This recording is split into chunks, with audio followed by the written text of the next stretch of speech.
Our person of the week. There probably isn't a parent out there who hasn't had trouble communicating with their child at some point. But imagine if it were a daily challenge, even an impossibility. Then you can begin to appreciate the challenge that faced one father and how extraordinary was his solution. There's so much going on in his head. Thomas sees everything, he observes everything, he's aware of everything. Thomas Ellenson has cerebral palsy. This 8-year-old is right on course academically with his fellow about-to-be third graders, but he's verbally limited. Thomas can say yes and no, but not much more, which doesn't mean there's nothing going on in his head or in his heart. You are living the same life that everybody else is. You're just maybe not commenting as much, you're not expressing as much, and people should never mistake that for not understanding as much.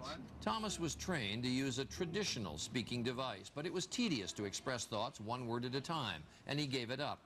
His dad, a successful advertising man, thought he had a better idea.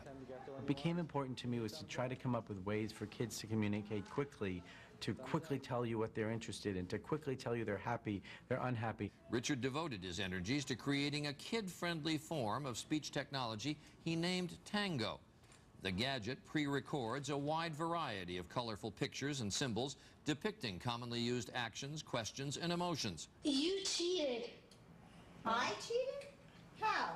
So Thomas can quickly select a thought, and the little computer will speak it for him, in a voice much like his own. Let me do it. When you listen to a robotic voice, it is harder to remember what I am saying to you right now because there is no beat, there is no cadence.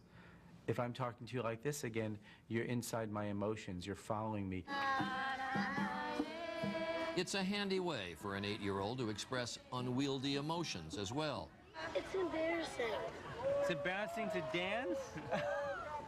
The Ellensons made sure that Thomas has a full range of expression at his fingertips. He can go into a mode with one push of a button and change that from a regular voice to a whine or a shout or a whisper. Please get that for me. There will be a lot of things on voice output devices that you'll want to delete because later we have to add, I hate you, Mom. We've already added Dad, you're bugging me, which is one that he loves to hit. You would love to delete all those, but you would love to delete them on your typical kids too, and you don't have that choice. Here's how the Ellensons get ready for a baseball game, recording customized cheers in a human voice. Let's go Cyclones!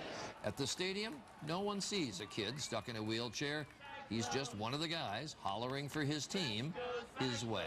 If there's one thing that I want to change in the world, it's to assume that someone in a wheelchair has a headline over their head which does not say my life is difficult, but which says my life is interesting, my life is fun, and in some cases my life is triumphant. And so we choose Richard Ellenson and his son Thomas. Richard says he hopes his invention, Tango, will soon give the hundreds of thousands of Americans who need help speaking new voices of their own. And that is World News for this Friday. I'm Charles Gibson. For all of us at ABC News, good night.